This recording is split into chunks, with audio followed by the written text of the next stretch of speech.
মিসাইলওয়ালারা আর বিধান দিচ্ছে, যদি কোনো ব্যক্তি যদি মসজিদে ঢোকে, সে যদি নামাজ চলাকালীন ঘুমিয়েও পড়ে, আল্লাহর ফেরেশতারা তার জান্নাত জান্নাত জান্নাত জান্নাত জান্নাত জান্নাত জান্নাত জান্নাত লিখতেই থাকে। আর কি বলছে জানেন? কাবা হচ্ছে রেলের ইঞ্জিন, আর পৃথিবীর সব মসজিদগুলো হচ্ছে রেলের বগি। আর ওই বগির মধ্যে সুদখোর, জেনাখোর, আঁড়খোর, ভাঁড়খোর যা ঢোকে, আর ওই ইঞ্জিন টেনে এলে সব জান্নাতে চলে যাবে। ওইসব মিসাইলওয়ালারা বক্তারা এই লেকচার গুলো ঝাড়তেছে, বড় বড় মিসাইল, ওইসব বিরাট বিরাট মিসাইল, 5,000 কিলোমিটার স্পিডের মিসাইল। এই মিসাইলের একটা কোনা, এই আয়রন ডোমের একটা কোনা, একটু টাচ দেবে ধূলিসাৎ হয়ে যাবে। এখন এই যে আহলে কোরআন, কোরআনের অনুসারী খুঁজে পাওয়া যেত না। এই বাংলাদেশ, ভারত এবং পাকিস্তানের মধ্যে এখন দেখা যাচ্ছে লক্ষ লক্ষ মানুষ কোরআনের অনুসারী হয়েছে এবং কোরআন নিয়ে কথা বলছে। লক্ষ লক্ষ, কম বেশি সারা বিশ্বে আছে, কিন্তু ভারত, বাংলাদেশ, পাকিস্তানের মধ্যে আমার মনে হয় বেশি তারা কোরআন নিয়ে কথা বলছে। তো এটা একটা আমার কাছে খুবই আনন্দের যে এখন এই ইউটিউব, ফেসবুকে ওই সব বক্তারা যারা হাদিসের মিসাইল ছুটছে, আর এই কোরআনিক ভাইরা তারা কোরআন পড়ে তারা যে মিসাইলগুলো ছুটছে, তাদের মিসাইলগুলোকে ধ্বংস করে দিচ্ছে। 100% সত্য। কারণ এই মিসাইলের সামনে দাঁড়িয়ে থাকার ক্ষমতা পৃথিবীর কোনো মিসাইল নেই, কোনো বক্তা নেই এই কোরআনের সামনে সে মাথা উঁচু করে দাঁড়িয়ে কথা বলে কোরআনের বিপক্ষে। তারা যেসব বক্তা বিরাট বিরাট হেভিওয়েটের মিসাইল বলে দাবি করছে, আর আমাদের এই ছোট ছোট বক্তা, ছোট ছোট আলোচক, এরা যে মিসাইল ছুটছে আয়রন ডোমকে ধ্বংস করে দিচ্ছে। ওদের মিসাইল এই আয়রন ডোম ধ্বংস করছে। বোঝা গেল না? তাহলে কত পাওয়ারফুল কেতাব, যেটা আল্লাহর তরফ থেকে এসেছে, আর আল্লাহ রসুল বলছেন তোমরা ইত্তেবা করো এই কোরআনে, যা রবের পক্ষ থেকে এসেছে। আর ওরা এই আলোচনাটা ওরা কর্ণপাত করেন না, মানেও না, দেখেও না, বোঝার চেষ্টাও করে না। হাদিস শাস্ত্রের কথা নিয়ে তো বহু আলোচনা হয়েছে পূর্বে, হাদিস নিয়ে বহু আলোচনা হয়েছে, নতুন কি আলোচনা কর? হাদিসে এটা আছে, ওটা আছে, ওটা আছে, এটা আছে, ওটা আছে, ওটা আছে, এইভাবে নামাজ পড়ো, এইভাবে রোজা করো, এইভাবে করো, তমুক করো, এইভাবে জীবন বিধান যেটা দিচ্ছে। তাহলে কি কোরআন কি মাকামাল নয়? কোরআন কি অপরিপূর্ণ? একটা মানুষের জীবন বিধান হিসেবে কি কোরআন যথেষ্ট নয়? যথেষ্ট নয়? আল্লাহ বলছে তাই পরিপূর্ণ করে দিয়েছি, আমি তোমাদের জন্য দিনকে পূর্ণাঙ্গ করিলাম, তোমাদের জন্য আমি দিনকে পরিপূর্ণ করিলাম। ভাষণটা কার? আল্লাহ। পাঠ করে শুনেছেন কে? রসুল। যে নবী এই কেতাব নিয়ে তার জীবন শুরু, আর কেতাব নিয়ে তার জীবন শেষ, এটা তো ঠিক। প্রত্যেকটা নবী, আদম আলাইহিস সালাম থেকে শেষ খাতামান নবী পর্যন্ত, সিলমোহরকৃত নবী পর্যন্ত, যত নবী আল্লাহ পৃথিবীতে পাঠিয়েছেন, সব নবীর নাম তো আর আল্লাহ উল্লেখ করেন নাই। গুটি কতক নবীর নাম আমরা পাই, 25-26টা নবীর নাম আমরা এই কেতাবে পাই। প্রত্যেকটা নবীর হিস্ট্রি এই কেতাবের মধ্যে আছে, ইতিহাস আছে। আর দেখেন প্রত্যেকটা নবীকে যখন নবুয়ত দান করা হয়েছে, তারা জনপদে গিয়ে কি বলেছে? তারা বাড়ি বসে বসে তো নবুয়ত পূর্ণ করেননি, তারা জনপদে গেছে, মানুষের কাছে গেছে। কি নিয়ে গেছে? আল্লাহ নাযিলকৃত কেতাব নিয়ে গেছে। কি বলেছে সেখানে? প্রথমেই বলেছে যে আল্লাহ আর এই নাযিলকৃত কেতাবের প্রতি ঈমান আনো, আল্লাহর প্রতি ঈমান আনো, আল্লাহর শরীক স্থির করো না, আর তোমরা সৎভাবে জীবন যাপন করো। যত আয়াত আছে, যত নবী রসুলদের কাছে এই কেতাবের মধ্যে যত হিস্ট্রি আছে, পড়ে দেখেন। তারা যে দাওয়াত নিয়ে গেছে, কোন জায়গায় গিয়ে সেই জনপদবাসীকে বলিনি তোমরা বিরাট বিরাট মিনার দিয়ে মসজিদ তৈরি করো, তোমরা সেখানে গিয়ে 5 ওয়াক্ত নামাজ আদায় করো, তোমরা এইভাবে রুকু করো, এইভাবে সিজদা করো, এইভাবে দাঁড়াও, এইভাবে তোমরা ইমামতি করো, এরকম কোনো বিধান পাবেন না। হিস্ট্রি খুলে দেখেন, কেতাব খুলে দেখেন, প্রত্যেকটা নবীর হিস্ট্রি একটা করে কেতাব থেকে খুঁজে বের করেন, দেখেন কোন নবী এ কথা বলেনি।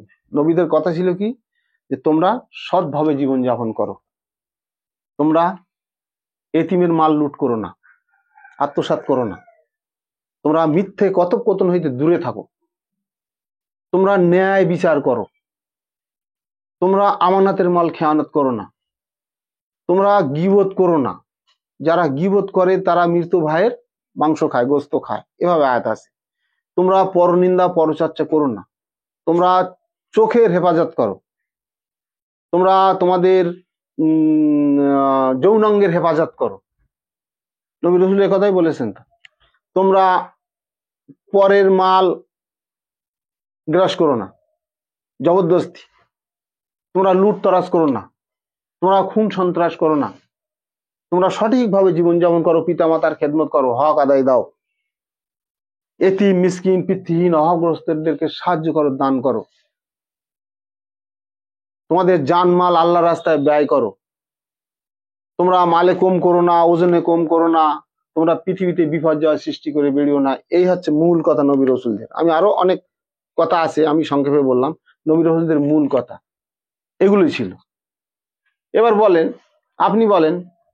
আপনি যদি জীবনে মিথ্যে কথা না বলেন, আপনি যদি সুদ ঘুষ না খান, আপনি যদি জেনা ব্যভিচার না করে বেড়ান, আপনি যদি আমানতের মাল খেয়ানত না করেন, আপনি যদি পরের জমি আল না ঢালেন, আপনি যদি মিথ্যে কথোপকথন থেকে দূরে থাকেন, আপনি যদি ন্যায় বিচারক হন, আপনি যদি সত্যবাদী হন, আপনি যদি আল্লাহর সাথে শরীক স্থির না করেন, নবী রসুলদের আইন হুকুম বিধিবিধান অনুসরণ করে চলেন, অর্থাৎ এই কেতাবের অনুসরণ করে চলেন, তাহলে কি আপনি জাহান্নামী হবেন না জান্নাতি হবেন? আপনি জান্নাতি হবেন না জাহান্নামী হবেন? আল্লাহ তো জান্নাতের সার্টিফিকেট দিয়েই দিয়েছে, অনেক অনেক আয়াত আছে। ওয়াল্লাযীনা আমানু ওয়া আমিলু সলিহাতি উলাইকা আসহাবুল জান্নাতি হুম ফিহা খালিদুন, সূরা বাকারা ৮২ নম্বর আয়াত স্পষ্ট ভাবে আল্লাহ বলেছেন, যারা ঈমান আনে সৎকর্ম করে উহারাই জান্নাতি, হুম ফিহা খালিদুন, তারা সেখানে স্থায়ী হবে। আল্লাহ তো সার্টিফিকেট দিয়ে দিয়েছে। তাহলে আমরা এই সার্টিফিকেট তো আল্লাহ কেতাবে দিয়ে দিয়েছে, তো আমরা কোন কেতাবে আর সার্টিফিকেট খুঁজতে যাবো?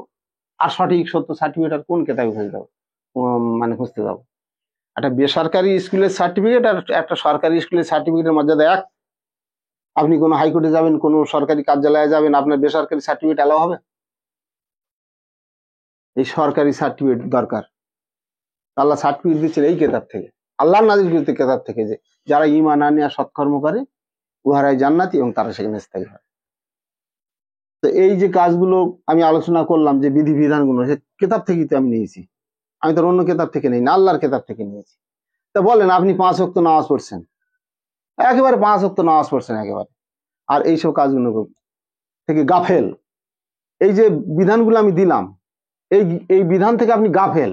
আপনি নামাজ পড়ছেন, মিথ্যে কথা বলছেন, আপনি নামাজ পড়ছেন, সুদের ব্যবসা করছেন, আপনি নামাজ পড়ছেন, জেনা ব্যবচার করছেন, আপনি নামাজ পড়ছেন, পরের জমি ফাঁকি দিচ্ছেন, আপনি নামাজ পড়ছেন, আপনি আমানতের মাল খেয়ানত করছেন, আপনি নামাজ পড়ছেন, আপনি পিতামাতার খেদমত করছেন না, আপনি নামাজ পড়ছেন, আপনি হক আদায় দিচ্ছেন না, আপনি নামাজ পড়ছেন, নিজের জাকাত দিচ্ছেন না, নিজেকে পরিশুদ্ধ পবিত্র করছেন না, আপনি নামাজ পড়ছেন, মিথ্যে কথা বলছেন, গীবত পরনিন্দা পরচর্চা করছেন, নামাজ পড়েই যাচ্ছেন। আর মোল্লারা কি বলছেন জানেন? ওই মিসাইলওয়ালা বক্তারা, তারা বলছে কোরআন হচ্ছে পাইকারি দ্বারে লেখা রয়েছে, কোরআনের মধ্যে যা বিধান রয়েছে সব পাইকারি, খুচরো না, সব পাইকারি। আর কি বিধান দিচ্ছে জানেন ওই মিসাইলওয়ালারা? আর বিধান দিচ্ছে, যদি কোনো ব্যক্তি যদি মসজিদে ঢোকে, সে যদি নামাজ চলাকালীন ঘুমিয়েও পড়ে, আল্লাহর ফেরেশতারা তার জান্নাত জান্নাত জান্নাত জান্নাত জান্নাত জান্নাত জান্নাত জান্নাত লিখতেই থাকে। সুদ ঘুষ খেয়ে আপনি মসজিদে যান, জেনা ব্যভিচার করে মসজিদে যান, নামাজ পড়তে হবে না, কিন্তু বসে ঘুমান, এরকম করে ঘুমান। আর ফেরেশতারা জান্নাত জান্নাত জান্নাত জান্নাত। আর কি বলছে জানেন? কাবা হচ্ছে রেলের ইঞ্জিন, আর পৃথিবীর সব মসজিদগুলো হচ্ছে রেলের বগি। আর ওই বগির মধ্যে সুদখোর, জেনাখোর, আড়খোর, ভাঁড়খোর যা ঢোকে, আর ওই ইঞ্জিন টেনে এলে সব জান্নাতে চলে যাবে। ওইসব মিসাইল ওয়ালারা বক্তারা এই লেকচার গুলো ঝাড়তেছে, বড় বড় মিসাইল। আর আমরা এই ছোট্ট ছোট্ট মিসাইল একটু ঝাড়বো, ওইসব বিরাট বিরাট মিসাইল, 5000 কিলোমিটার স্পিডের মিসাইল, ছোট্ট একটা এয়ার গানের গুলি ফুস করে মানে ধূলিসাৎ হয়ে যায়। এই মিসাইলের একটা কোনা, এই আয়রন ডোমের একটা কোনা, একটু টাচ দেবে, ধুলিস্বাৎ হয়ে যাবে, দেখবে না। বুঝে গেলেন?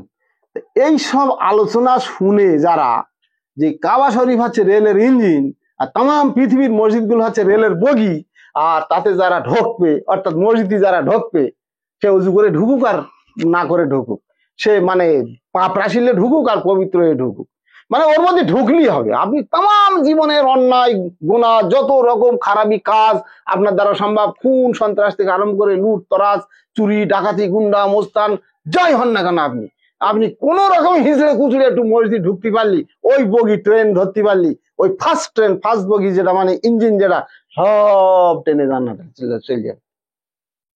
এখন ওই সব কথাগুলো আপনারা গ্রহণ করবেন অন্তরে, না আমাদের কথাগুলো গ্রহণ করবে না? আমাদের এই কিতাবের কথা গ্রহণ করলে তো সুদের ব্যবসা চলবে না, ঘুষ চলবে না, মিথ্যে কথা চলবে না। ভালো লাগবে আপনার? পিতামাতার খেদমত করতে হবে, ভালো লাগবে আপনার? আত্মীয় স্বজনের হক আদায় দিতে হবে, আত্মীয় স্বজনের সঙ্গে খারাপ ব্যবহার করতে পারবেন না, সংযত ভাবে চলতে হবে, মানে অহংকার করতে পারবেন না, গীবত পরনিন্দা পরচর্চা করতে পারবেন না, আপনার ভালো লাগবে? হ্যাঁ, সত্যি ওই ভালো, যাই খুন সন্ত্রাসী জেনা ব্যবচার যাই করি না কেন, আমি যাই অন্যায় অত্যাচার করি না কেন, হিসে খুঁজলে আমি সেই ওয়াক্ত টাইমে একটু মসজিদ যাবার ওই ট্রেনে চলে যাবে একদম জান্নাতে। ওই কথা আপনার ভালো লাগবে না? মনের খোরাক না? এটাই তো মনের খোরাক, মানুষ ওইটাই গ্রহণ করবে আগে। যে ও সব মোল্লারা সব কোরআন থেকে কি বলতেছে না বলতেছে, এইসব দাড়িওয়ালা টুপিওয়ালা হুজুর পীর সাহেবরা এরাই খাঁটি কথা বলতেছে। এখন মানুষ ওই অনুসারী বেশি। এখন আমার 30,000 বসবাস করে, যে 30,000 জনগণ যেখানে আছে, আমি তো সেই এলাকারই একটা ছেলে। এখন সেখানে এই কোরআনের কথা বললি কেউ মানে না, মানবেও না, বলে রাখো তোমার কোরআন, ওর থেকে আমার এই মোল্লারাই ভালো, ওই ট্রেনেই আমরা উঠবো, জান্নাতে চলে যাবো। আর তুমি যা ট্রেনের কথা বলতে, ওরে বাবা ওতে উঠলি তো সর্বনাশ। সারাদিন মিথ্যে কথা না বলে থাকা যায়? চিটিংবাজি জোচ্চুরি না করে থাকা যায়? হ্যাঁ, আমি জীবন ভোর আমার বাপসারা আল ঠেলে এসতেছে, আর তুমি এখন বলতেছো আল ঠেললি ও জান্নাতে যাইতে পারবে না, ওতে আমি ওই ট্রেন ধরবো, তোমরা ট্রেনে প্যাসেঞ্জার হয়, এইসব ট্রেনে প্যাসেঞ্জার হয়? আমাদের ট্রেনে টিকিট কেটে উঠতে হবে, ও বিনা টিকিটের ট্রেন, আর এখানে টিকিট কাটতে হবে, হাত পা বেঁধে উঠতে হবে, নিজেকে পবিত্র পরিশুদ্ধ করতে হবে। বুঝতে পারেননি?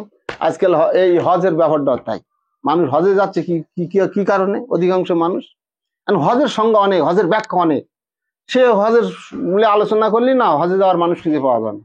আপনি এমনি ভয়তে পালাবেন, বলেন বাবা রে হজের এরকম নিয়ম কানুন, হজে যাবো না, আপনি পালাবেন। যেহেতু আপনি তো ওই ট্রেনের ওই বগির প্যাসেঞ্জার, এখন হজে গেলি পাপ ধুয়ে মুছে সব শেষ হয়ে যাবে। যেমন ওরা বলছে মসজিদে ঢুকলি তাম জীবনের গোনা সব শেষ, মানে ওই বগিতে ঢুকলি একদম আপনার গোনা সব শেষ, পবিত্র বলে দিচ্ছে। এখন হজে যাচ্ছে তো সব সন্ত্রাসী, খুনি, ডাকাতি, গুন্ডা মোস্তান, ভালো মানুষও যাচ্ছে, কারণ ভালো মানুষ না আবার রাগ করবে। এইরকম ধরনের অপকর্মশীল ব্যক্তিরা লক্ষ লক্ষ লোক হজে যাচ্ছে, যার অপকর্মের সঙ্গে যুক্ত। কেন? তারা এখন জেনে গেছে যে হজে গিয়ে এই পাথরটা বেরিয়ে ছেয়ে চারটি পারলি আমি এক তড়িৎ গতিতে আমার দেহের পাপ লেগে যাবে। অ্যাটাচি ভর্তি করে গুলে আছে, গু মানে কি? এসব পাপ রাশি। আর গে এই পাথরটা চাটবে, চুম্বন দেবে, আর সেই সব উপর করে সব মক্কা ঢেলে দিয়ে আসবে। লক্ষ লক্ষ লক্ষ লক্ষ 10 লক্ষ 15 লক্ষ 20 লক্ষ লোক 30 লক্ষ লোক পর্যন্ত নাকি শোনা যাচ্ছে হজে যায়। আর 30 লক্ষর মধ্যে যদি মনে করুন 5,000 ভালো, গু বলা যায় না, টয়লেট, নোংরা বলি। এখন এই 30 লক্ষ লোকের মধ্যে মনে করলুম 5,000 লোক মুমিন, আমি ধরে নিচ্ছি 5,000 লোক মুমিন। তা 30 লক্ষ থেকে 5,000 বাদ দেন, আর বাকি লোক যদি এরকম অ্যাটাচি ভর্তি করে নোংরা, গু বলবো না, টয়লেটও বলবো না, বললে আর অনেকে দুঃখ পাবে, হাজি সাহেবরা মনে কষ্ট হবে। এই নোংরা গুলো যদি হজে ঢেলে, প্রতি বছরে যে 30 লক্ষ হাজি সাহেবের নোংরাই আরবে টাল হয়, সেখানে কি হবে?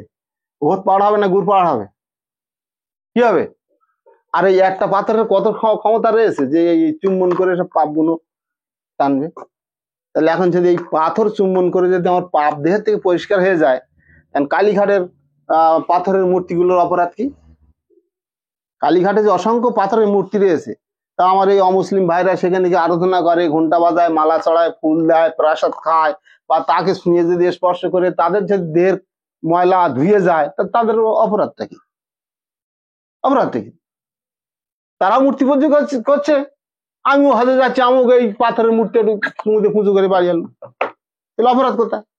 এ যদি এই চুমুতে যদি আমার দেহের পাপ রাশি মুক্ত হয়ে যায়, আমি পবিত্র হয়ে যাই, তাহলে এও তো একটা পুজো। এটা একটা পুজো না? এর তো একটা পাথর, এটা পুজো না? তাহলে ওই পূজার এই পুজোর মধ্যে কোনো পার্থক্য আছে? আছে?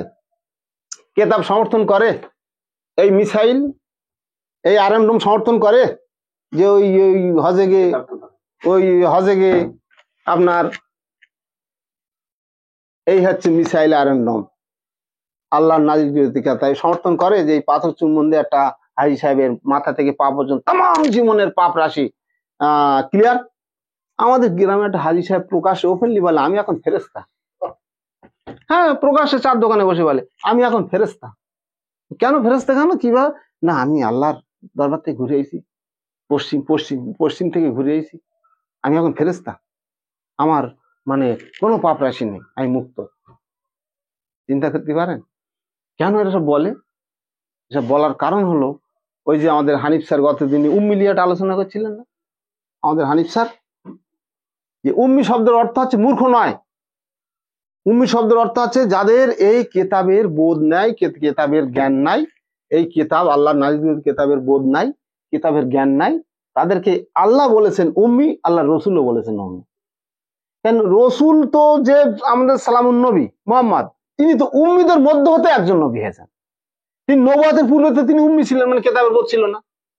ছিল কি? ছিল না। যাদের কেতাবের বোধ নাই, কেতাবের জ্ঞান নাই, তাদেরকে উম্মি বলা হয়েছে, মানে কেতাবের বোধ নাই। কেতাবের বোধ না থাকলে কেতাবের মূর্খ। কেতাবের মূর্খ হয়তো আমার M A pass, BA pass, আমার অন্য অন্য সায়েন্সের জ্ঞান আছে, কিন্তু কেতাবের জ্ঞান নাই। তাহলে কেতাবের কাছে যখনই আমি আসছি ওই উম্মি অর্থাৎ কেতাবের বোধ নাই, অর্থাৎ এই কেতাবের মূর্খ আমি। আমার অন্য অনেক ডিগ্রি থাকতে পারে, কিন্তু এই কেতাবের মূর্খ আমি। বোঝা গেল? এইসব কথাগুলো যারা বলে তার হলো উম্মি, এই আমি ফেরেশতা, আমার আর পাপ নাই, কারণ কেতাবের বোধ নাই। হ্যাঁ, বিবেচনা করে না, মানে বিবেচনা করে না, কেতাবের বোধ তাদের নাই। এই কেতাবের জ্ঞান যদি থাকে, এই কেতাব যদি তারা অধ্যয়ন করে, তাহলে তারা বুঝতে পারবে হজটা কি, আর হজের বিষয়বস্তুটা কি, আর কারা হজে যাবে, কাদের হজে যাওয়ার প্রয়োজন, তখন তারা সেটা অনুভব করতে পারবে। তার আগে না। আমরা বললেও, সত্য কথা প্রকাশ করলেও তারা তা মানতে চাইবে না। এই হলো বিষয়বস্তু। তো আমাদের যা আমরা কোরআনিক ভাই আছি এবং দূর দূরান্ত থেকে যারা শুনছেন, অসংখ্য লাখো লাখো মানুষ আছেন, ভাই বোন আছেন যারা আমাদের কোরআনের আলোচনা শোনেন। আর এই কোরআনের আলোচনা আজ থেকে না, কয়েক বছর ধরে আমাদের অনুষ্ঠান চলছে। ইউটিউব ফেসবুকের মধ্যে আমরা ছেড়েছি বেশি দিন না, অল্প দিন, 1-2 বছর হবে, হয়তো হবে, তার বেশি না। তো আমাদের সঙ্গে আরো অনেক কোরআনিক ভাই আছেন যারা ভালো ভালো আলোচক, ভালো ভালো কেতাবের জ্ঞান রাখেন। অনেক আপনার আলিয়া ইউনিভার্সিটিতে পড়া ছাত্র আমাদের সঙ্গে আছেন। কেউ কেউ অসুস্থ আছে, কেউ কেউ অন্য অন্য কাজের সুবাদে অন্য অন্য জায়গায় চলে গেছে, আমাদের 24 পরগনা এই ডিস্ট্রিক্ট ছেড়ে অন্য ডিস্ট্রিক্টে কাজের সন্ধানে গিয়েছে, কিন্তু তারাও সেখানে আল্লাহর কিতাব প্রচার করছে, তারাও বসে নাই। আর আমরা সাধারণত সারা সপ্তাহ আমরা আমাদের ব্যবসা বাণিজ্য কাজ কাম করি, সপ্তাহে একদিন আমরা এই জুমায় সমবেত হই, কোরআনিক ভাইদেরকে আমরা ডাকি, তারা সবাই আসে, এসে এখানে কোরআনিক আলোচনা হয় সপ্তাহে একদিন। আর নিয়মিত আমাদের বাড়িতে কোরআন আমরা তেলাওয়াত করি। তার কারণ আল্লাহ বলছে যে কোরআন তেলাওয়াত করতে করতে, কোরআন পড়তে পড়তে যারা গাফেল হয়ে যায়, কোরআন থেকে সরে যায়, আল্লাহ বলছে শয়তান তার সঙ্গী করে দেয়। যার কারণে দিনে অন্তত যারা শুনছেন আমাদের আলোচনা, দিনে অন্তত বা দিন রাত মিলে অন্তত 2 ঘন্টা 3 ঘন্টা কোরআন তেলাওয়াত করুন, কোরআন পড়ুন এবং বুঝে বুঝে পড়ুন। এটা বাধ্যতামূলক,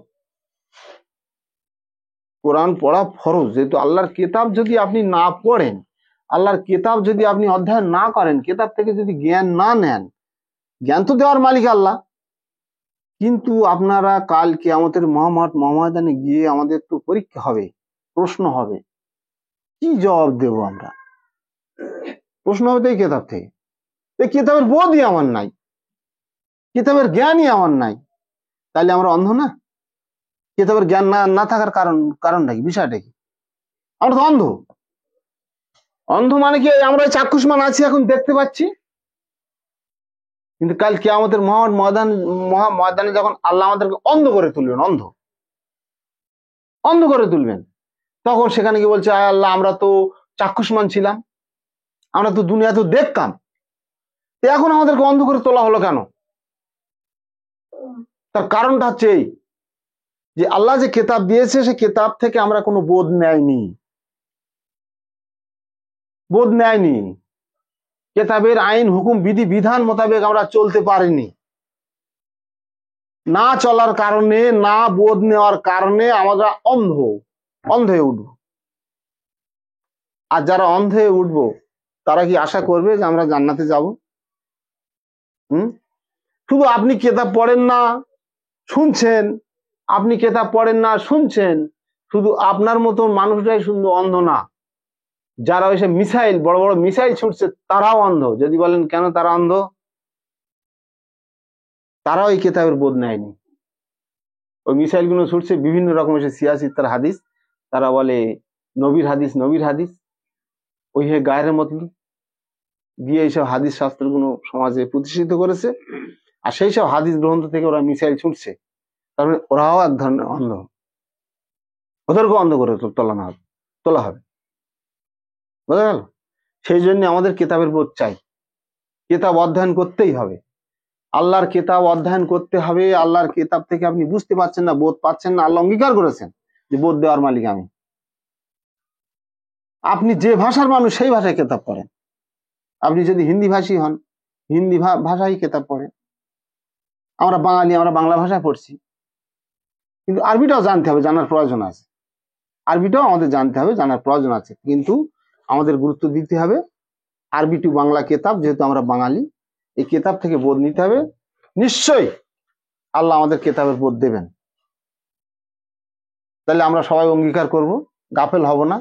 আল্লাহর এই নাজিলকৃত কেতাব আমরা নিয়মিত অধ্যয়ন করব, আর যার যার বাড়িতে নাই খুব দ্রুত সংগ্রহ করুন। কারণ আল্লাহ বলছেন তোমরা মুসলিম না হয় মৃত্যুবরণ করুন না, এটা একটা আল্লাহর হুঁশিয়ারি বার্তা। যখনই এটা আমরা জানবো যে আল্লাহর একটা আয়াত আছে যে তোমরা মুসলিম না হয় মৃত্যুবরণ করো না, কবর এসো না, তাহলে আমার তো কালই মৃত্যু হতে পারে, আগামীকাল, আমি এখনই মৃত্যু হতে পারে আমি বলছি না, ধরুন আমার আগামীকাল মৃত্যু হতে পারে, তাহলে আমার এখনই কেতাব স্পর্শ করতে হবে। আপনার 500 টাকা দেওয়ার কেতাব কেনার ক্ষমতা নাই? অবশ্যই আছে। আপনার নাই? আছে, সকলেরই আছে, সকলেরই আছে। তাহলে যারা, যেসব ভাই বোনেরা আমাদের আলোচনা শুনছেন এবং এখানে যারা উপস্থিত আছেন, যাদের যাদের কেতাব নাই, অবিলম্বে কেতাব সংগ্রহ করুন, নিয়মিত পড়তে থাকুন।